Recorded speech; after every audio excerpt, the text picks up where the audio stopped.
നാരായണം നമസ്കൃത്യ നരം ചൈവ നരോത്തമം ദേവീം സരസ്വതീം വ്യാസം തതോ ജയമുദീരയേ. അർത്ഥശാസ്ത്രമിദം പുണ്യം ധർമ്മശാസ്ത്രമിദം പരം മോക്ഷശാസ്ത്രമിദം പ്രോക്തം വ്യാസേനാമിതബുദ്ധിനാ.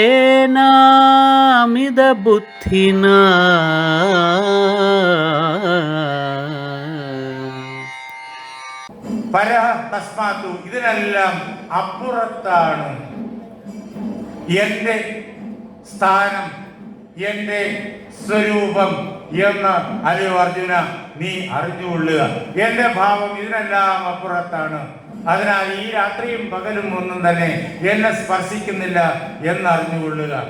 ഈ ലോകത്തിന്റെ കാരണമായിരിക്കുന്ന മായയ്ക്ക് അവ്യക്തം എന്ന് പറയും. എന്തുകൊണ്ടെന്നാൽ അതിനെ നമുക്കറിയാൻ കഴിയുന്നില്ല. അതുകൊണ്ടാണ് അതിനെ അവ്യക്തം എന്ന് പറയുക. ആ അവ്യക്തത്തിൽ നിന്നിട്ട് മഹത്തത്വവും അഹങ്കാരതത്വവും സൂക്ഷ്മഭൂതങ്ങളും സ്ഥൂലഭൂതങ്ങളും അവയിൽ പ്രതിബിംബിച്ച ആത്മാ ചൈതന്യമായിരിക്കുന്ന നാമാകുന്ന ജീവന്മാരും ഒക്കെയുണ്ടായി. ഈ 5 ഭാവങ്ങളോടുകൂടിയ ബ്രഹ്മത്തിന്റെ ഈ ലോകതാണ്ഡവം നമ്മൾ കണ്ടുകൊണ്ടിരിക്കുന്നു. ഇവയെല്ലാം തന്നെ ഈ ക്രമത്തില് തിരിച്ചു പോയിട്ട് അങ്ങോട്ട് ലയിക്കും. ഈ സൃഷ്ടിക്കും ലയത്തിനും കാരണമായി നിൽക്കുന്നത് ആ അവ്യക്തം മഹാമായ. ആ അവ്യക്തത്തെ നമുക്കറിയാൻ പറ്റൂല. എന്തുകൊണ്ട്? അറിയണമെങ്കിൽ അതിന്റെ മുന്നിൽ ചെല്ലണം. അങ്ങോട്ട് ചെല്ലുന്നതിന് മുമ്പേ നമ്മൾ ലയിച്ചു പോകും. നമ്മൾ ആ അവ്യക്തത്തിന് എത്രയോ പടവുകൾ ഇപ്പുറത്താണ്. അതുകൊണ്ട് അങ്ങോട്ട് ചെന്ന് അതിനെ കാണാൻ പറ്റാത്തത് കൊണ്ട് അതിനു മുമ്പേ നമ്മുടെ മനസ്സ് ലയിച്ചു പോകുകൊണ്ട് നമുക്ക് ആ അവ്യക്തത്തെ അറിയാൻ പറ്റൂല. അതുകൊണ്ടാണ് ആ മഹാമായെ അവ്യക്തം എന്ന് പറഞ്ഞത്. ആ അവ്യക്തത്തിന് അപ്പുറത്താണ് ഞാൻ. അതുകൊണ്ട് എന്നെയും അവ്യക്തം എന്ന് പറയും.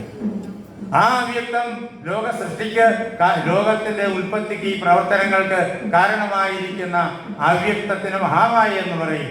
ഞാൻ മായയല്ല, മായ അതീതനാണ്. എന്നെ മനസ്സുകൊണ്ട് അറിയാനാവില്ല. അതുകൊണ്ട് എന്നെയും അവ്യക്തം എന്നുള്ള വാക്കുകൊണ്ട് വേദാന്തശാസ്ത്രം നിർദ്ദേശിക്കും. അതാണ് പരസ്തസ്മാത്തു ഭാവോന്യോ. ഇതിനെല്ലാം അപ്പുറത്ത് കുടികൊള്ളുന്നതാണ്. ഇതിൽ നിന്നെല്ലാം വ്യത്യസ്തമായ അന്യമായിരിക്കുന്ന ഭാവമാണ് ഞാനെന്നറിഞ്ഞുകൊള്ളുക. ആ ഞാനും അവ്യക്തമാണ്. അത് മഹാമായയാകുന്ന അവ്യക്തത്തിനും അപ്പുറത്ത് കൂടികൊള്ളുന്ന അവ്യക്തമാണ്. അവ്യക്തോ അവ്യക്ത സനാതന. അവിടെ സന്ധിയിൽ ഓരോ അകാരം ലോപിച്ചു കൊണ്ടുപോയതാണ്. അവിടെ ഇങ്ങനെ പ്രശ്ലേഷം എഫ് പോലെ, ഇംഗ്ലീഷിലെ എഫ് പോലുള്ളതായ അടയാളം ഇട്ടിരിക്കണേ. അത് വായിക്കുമ്പോൾ ആ ഇല്ലാതെ വായിക്കും, ഉച്ചരിക്കും. പക്ഷെ പിരിക്കുമ്പോഴേക്കും അകാരം വരണം. യസ്സ സർവേഷു ഭൂതേഷു നശ്യത്സു ന വിനശ്യതി. ഈ ലോകത്തിലുള്ള എല്ലാ ചരാചരങ്ങളും ബ്രഹ്മാവ് ഉറങ്ങുമ്പോഴേക്കും ചെന്ന് ലയിച്ചടങ്ങുന്നു എന്ന് നാം അറിയുന്നു. ഇങ്ങനെ സകല ഭൂതങ്ങളും, ജീവനുള്ളതും ജീവനില്ലാത്തതും എല്ലാം, ഉണ്ടായ വസ്തുക്കളെല്ലാം ലയിച്ചടങ്ങുന്നു, നശിക്കുന്നു. പക്ഷേ ആ അവ്യക്തത്തിനും അപ്പുറം കുടികൊള്ളുന്ന അവ്യക്തമായിരിക്കുന്ന ഞാനുണ്ടല്ലോ, ഈ ഭൂതങ്ങളെല്ലാം നശിക്കുമ്പോഴും വിനശ്യതി, നശിക്കുന്നില്ല. ഇതിനെല്ലാം അപ്പുറം കുടികൊള്ളുന്ന അത് യസ്സ സർവേഷു ഭൂതേഷു നശ്യത്സു. എല്ലാ ഭൂതങ്ങളും നശിക്കുമ്പോഴും വിനശ്യതി, ഞാനാകുന്ന ആ പരമാത്മാവ്, ഏകവും അദ്വിതീയവുമായിരിക്കുന്ന ആ പരമാത്മാവ് നശിക്കുന്നില്ല എന്നറിഞ്ഞുകൊള്ളുക. ആ അവ്യക്തത്തെ അക്ഷരം എന്ന് പറയും. അതാണ് അക്ഷര ബ്രഹ്മത്തെ നമുക്ക് പഠിപ്പിച്ചു തരുന്ന യോഗം. ആ അക്ഷര ബ്രഹ്മത്തെ, ക്ഷരബ്രഹ്മത്തെ കാണിച്ചു തന്നുകൊണ്ടാണ് പഠിപ്പിക്കുന്നത്. ആ 5 ഭാവങ്ങൾ, ആ 5 ഭാവങ്ങളെയും കാണിച്ചു തന്ന് അത് നമുക്ക് പരിചിതമാണ്. അതുകൊണ്ട് അത് കാണിച്ചു തന്നിട്ട് അതിനപ്പുറമുള്ള ഈ അക്ഷരബ്രഹ്മത്തെ കുറിച്ച് പറയുമ്പോൾ നമുക്ക് ഏകദേശം അതിനെ ഉൾക്കൊള്ളാനാകും. അങ്ങനെ ക്ഷരബ്രഹ്മത്തെയും കാണിച്ചു തന്നുകൊണ്ട്, ആ അക്ഷരഭാവങ്ങളെയും കാണിച്ചു തന്നുകൊണ്ട് ആ അക്ഷരത്തെ നമുക്ക് പരിചയപ്പെടുത്തുകയാണ്. അവ്യക്തോ അക്ഷരയുക്ത. ഈ കാണായ ജഗത്തിനും അപ്പുറം കുടികൊള്ളുന്ന, ഈ മായയ്ക്കും അപ്പുറം കുടികൊള്ളുന്ന ആ അവ്യക്തത്തെ അക്ഷരം എന്ന് പറയും. ആര് പറയും? അറിവുള്ള ആളുകൾ പറയും തമാഹു പരമംഗതിൻ.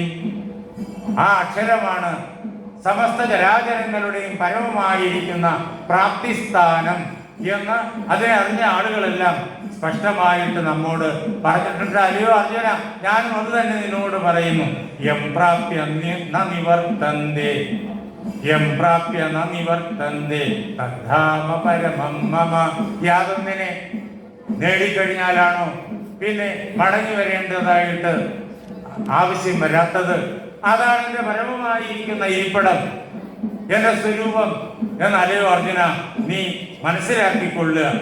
ആ എന്നെ, ആ പുരുഷനെ എങ്ങനെ മനസ്സിലാക്കാൻ പറ്റും? ആ പുരുഷൻ നിന്റെ ഈ ശരീരത്തിനുള്ളിലും പുരുഷനായിട്ട് ബ്രഹ്മമായിട്ട് കുടികൊള്ളുന്നു എന്ന് അറിഞ്ഞുകൊള്ളുക. അതിദൈവമായിട്ട് കുടികൊള്ളുന്നു എന്നറിഞ്ഞുകൊള്ളുക. ആ അതിദൈവം ഞാൻ തന്നെയാണ് എന്നറിഞ്ഞുകൊള്ളുക. ആ പുരുഷനെ എങ്ങനെ നേടാം? പുരുഷസപര പാർത്ഥ ഭക്യാലഭ്യസ്ത്വനന്യയ. അനന്യമായ ഭക്തി കൊണ്ട്, മറ്റൊന്നിലും ചെന്ന് ചേരാത്ത ഭക്തി കൊണ്ട്. ഭക്തി പലരും പല ആഗ്രഹങ്ങൾ നേടാൻ വേണ്ടിയിട്ട് ഭഗവാൻ ഉപാസിക്കാനുള്ള ഒരു ഉപകരണമായിട്ട് വിനിയോഗിക്കാറുണ്ട്. അങ്ങനെ ആഗ്രഹങ്ങളെ ഒന്നും എന്റെ പാദങ്ങളിൽ സമർപ്പിക്കാത്തതായ, ഒരിക്കലും എന്റെ അകന്നു പോകാത്തതായ അചഞ്ചലമായ മനസ്സിന്റെ സ്ഥിതി, അതാണ് ദൃഢമായ ഭക്തി, അതാണ് അനന്യമായ ഭക്തി, എന്നിൽ നിന്ന് നീങ്ങാത്തതായ ഭക്തി, വേറൊന്നിലും ചെന്നു ചേരാത്ത ഭക്തി, ഒരാഗ്രഹവുമില്ലാത്ത ഭക്തി. അങ്ങനെയുള്ള അനന്യമായ ഭക്തി കൊണ്ട് ലഭ്യ പരമപുരുഷനായ എന്നെ ലഭിക്കുന്നു. അങ്ങനെയാണ് അവനെ ലഭിക്കുക. യസ്യാന്തസ്ഥാനി ഭൂതാനി, അവന്റെ ഉള്ളിലാണ് ഈ ലോകം മുഴുവൻ. യേന സർവമിദം തദം, അവൻ ഈ കാണായതായ എല്ലാറ്റിന്റെ ഉള്ളിലും പുറമേയും നിറഞ്ഞു നിൽക്കുന്നു എന്ന് അറിഞ്ഞുകൊള്ളുക. ഇനി എപ്പോ ഈ ശരീരത്തിൽ നിന്ന് വിട്ടുപോയി കഴിഞ്ഞാൽ മടങ്ങി വരേണ്ടി വരും. എപ്പോൾ ഈ ശരീരത്തെ വിട്ടുപോയി കഴിഞ്ഞാൽ മടങ്ങി വരാതെ തന്നെ ആ പരമാത്മ സ്വരൂപമായിട്ട് നിൽക്കാൻ കഴിയും. വളരെ സ്പഷ്ടമായിട്ട് അദ്ദേഹം 23-ാമത് ശ്ലോകത്തില് അതിന്റെ തുടക്കം പറഞ്ഞുകൊണ്ട് 24, 25 തുടങ്ങിയതായ ശ്ലോകങ്ങളില് ഉത്തരായനത്തെയും ദക്ഷിണായനത്തെയും കൽപ്പിക്കുന്നു. അഗ്നി ജ്യോതിരഹ ശുക്ലഃ ഷണ്മാസാ ഉത്തരായണം തത്ര പ്രയാതാ ഗച്ഛന്തി ബ്രഹ്മാ ബ്രഹ്മവിദോ ജനാഃ. നമുക്ക് ജീവാത്മാക്കളെ 4 പ്രകാരത്തിൽ കാണാം പഠിക്കാൻ സൗകര്യത്തിന്. ഒരു വിഭാഗം വിരലിലുണ്ടാവുന്ന ആളുകളാണ്. അവരെ എളുപ്പത്തിൽ നമുക്ക് കാണാനും തിരിച്ചറിയാനും പറ്റില്ല. അവര് ഈ ജീവിച്ചിരിക്കവേ തന്നെ പൂർണ്ണമായ അധ്യാത്മ സാധനയാൽ പൂർണ്ണ ബ്രഹ്മസ്വരൂപരായി തീർന്നവരാണ്. അഹം ബ്രഹ്മാസ്മി എന്ന പ്രത്യക്ഷമായി അനുഭവിച്ചറിഞ്ഞവരാണ്. ജീവൻ മുക്തരാണ്. വ്യാസനെ പോലുള്ള ആളുകളാണ്. അവരുടെ കാര്യമല്ല ഇവിടെ പറയണേ. അവരുടെ കാര്യം ഇതുവരെ പറഞ്ഞു കഴിഞ്ഞു. ബ്രഹ്മസ്വരൂപം ബ്രഹ്മസ്വരൂപം എന്ന് പറഞ്ഞു കഴിഞ്ഞു. ഇനിയൊരു കൂട്ടരുണ്ട്, 4ാമത്തെ തലത്തിലുള്ള ആളുകൾ. അവർക്ക് ഭഗവാനും വേണ്ട, അതുപോലെ പുണ്യവും വേണ്ട, അവർക്ക് ഈ ലോകത്തിൽ ഉള്ളതായ ദുഃഖങ്ങളും വേണ്ട. അങ്ങനെയുണ്ട് അവർക്ക്. ഭഗവാനും വേണ്ട, സുഖസ്വരൂപമാണ് അദ്ദേഹം. ഈ ദുഃഖവും വേണ്ട. അവർക്ക് വേണ്ടതെന്നറിയാം ഈ ലോകത്തിലുള്ള ഭൗതികമായിട്ടുള്ള നേട്ടങ്ങൾ. ആരും ഉപദ്രവിച്ചാലും കുഴപ്പമില്ല, ആരും നശിപ്പിച്ചാലും കുഴപ്പമില്ല, എല്ലാം നേടാം. രാക്ഷസീ ബുദ്ധികൾ. അങ്ങനെയുള്ള കുറെ ആളുകളുണ്ട്. ആ കൂട്ടരെയും മാറ്റി നിർത്താൻ. അവരും പുനരഭി ജനനം, പുനരഭി മരണം, പുനരഭി ജനനീജടരേ ശയനം, ആ പ്രകാരത്തില് ഇവിടെ കിടന്ന് വട്ടം കറങ്ങിക്കൊണ്ടേയിരിക്കും. അങ്ങ് പാതാളം വരെ പോവും. അധികം അവർ പാതാളത്തിലാണ്, അല്ലെങ്കിൽ രസാതലത്തിലാണ്, അല്ലെങ്കിൽ മഹാതലത്തിലാണ്, അതല്ലെങ്കിൽ തലാതലത്തിലാണ്. അവിടൊക്കെയാണ്. അതിനു മുകളിലേക്ക് അതല വിതലങ്ങളിൽ പോലും അവരാരും എത്തില്ല. അങ്ങനെ കിടന്ന് കറങ്ങും. ശരീരം കൊണ്ട് ഈ ഭൂമിയിലാണ്, പക്ഷെ അവരുടെ കറക്കം മുഴുവൻ അവിടാണ്, ഈ പാതാളാദികളിലാണ്. അവരെ രണ്ടുപേരെയും കണക്കാക്കുന്നില്ല. അവരെ കുറിച്ച് ഇപ്പൊ പറയേണ്ട കാര്യമില്ല. അവര് യഥായോഗ്യം ആ ദുഃഖങ്ങളെല്ലാം തിരിച്ചറിഞ്ഞു കഴിഞ്ഞിട്ട് മനസ്സിൽ ബാധ വരുമ്പോ ഈ പറയുന്ന 2 വിഭാഗത്തിലേക്ക് വരും. ഒരു വിഭാഗം പരമാത്മാവിനെ, 2 വിഭാഗം, ഈ പറയുന്ന 2 വിഭാഗങ്ങളും ഈശ്വരൻ ഉണ്ടെന്നറിയുന്നവർ, ഈശ്വരനെ നേടണമെന്നറിയുന്നവർ, അതിനു വേണ്ടിയിട്ടുള്ള ഉപാസനകൾക്ക് വേണ്ടിയിട്ട് ഇറങ്ങിപ്പുറപ്പെട്ടവർ. അതിൽ ഒരു കൂട്ടർ തികഞ്ഞ നിഷ്ഠയോട് കൂടിയിട്ട് ഈശ്വര ഉപാസന ചെയ്തു. ആദ്യം ബുദ്ധി കൊണ്ട്, ഗുരുപദേശം കൊണ്ടും അതേപോലെ തന്നെ ഗ്രന്ഥങ്ങൾ പഠിച്ചും ബുദ്ധി കൊണ്ട് അറിഞ്ഞു പരമാത്മാവാണ് സർവാധാരം എന്ന്. ലഭിക്കാൻ വേണ്ടിയിട്ട് ഉപാസനകൾ ചെയ്തു. എങ്കിലും പൂർണ്ണാനുഭവത്തിലെത്തിയില്ല. വളരെയേറെ മുന്നേറി പൂർലോക സ്വർലോക തലങ്ങളിലൊക്കെ എത്തി.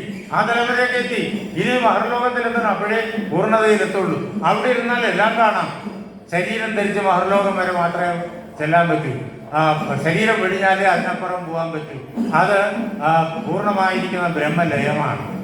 അപ്പോൾ മഹർലോകം വരെ എത്തിയാലേ പൂർണ്ണമായി ബ്രഹ്മത്തെ അറിയാൻ പറ്റൂ. അപ്പൊ അവിടം വരെ എത്തിയിട്ടില്ല.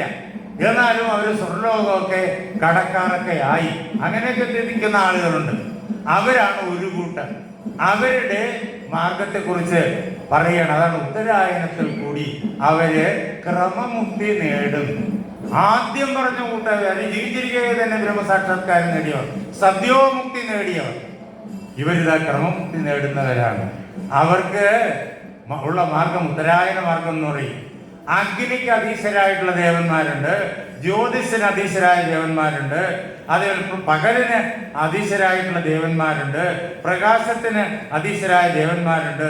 ഉത്തരായണം എന്ന് നമ്മൾ ഇവിടെ പറയുന്ന മകരസംക്രമം മുതൽ കർക്കിടക സംക്രമത്തിന് തൊട്ടു മുമ്പേ വരെയുള്ള ആ 6 മാസക്കാലം, ആ 6 മാസക്കാലത്തിന് അധീശരായ ദേവന്മാരുണ്ട്. ആ ദേവന്മാര് ഈ അവസ്ഥയിലെത്തിയ ആളുകളെ എന്ത് ചെയ്യും? അങ്ങനെ ക്രമമുക്തിയുടെ മാർഗത്തിലൂടെ മുന്നോട്ട് നയിക്കും. അതാണ് ഉത്തരായന മാർഗം. ഈ ദേവന്മാരാൽ നയിക്കപ്പെടുന്ന മാർഗം. എന്തുകൊണ്ട് ഈ ദേവന്മാർക്ക് അവരെ നയിക്കാൻ കഴിയുന്നു? അവരതിനു വേണ്ടിയിട്ടുള്ള യോഗ്യത നേടി.